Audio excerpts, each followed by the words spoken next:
Ito po yung pinagkakaguluhan nila. Wow, fish.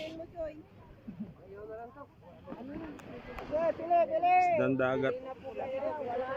Pusit. Pusit. Walang isda, pusit na lang. Ah, pusit. Pusit ka lang.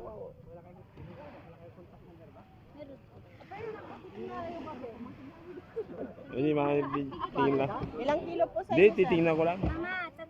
Video ko lang.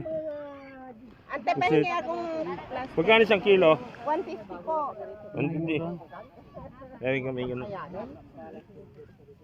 So, pusit, lalaki oh. Ito ang produkto ng kwan, Abagatanin Beach, Agno Pangasinan.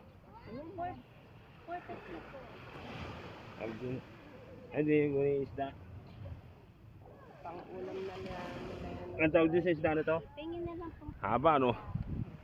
Lisya. Tawag sa Ilocano, wak-wak.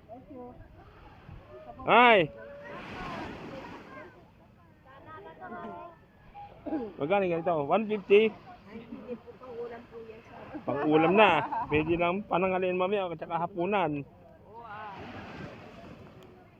Katang kayo, tane, madamdama, awanan.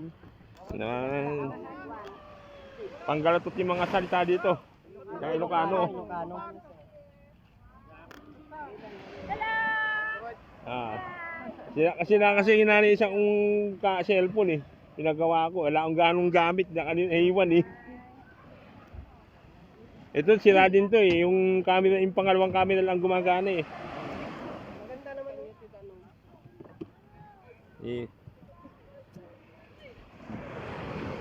Punta na kayo dito sa Abagatanin Beach na matatagpuan sa bayan ng Agno Pangasinan.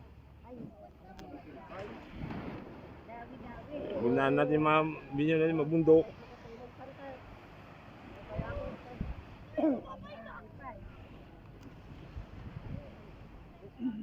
Sana trending tong lugar na to.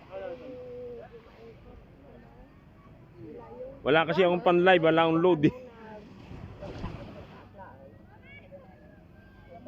Ayun o, Abagatanin Resort Beach. Oh, oh.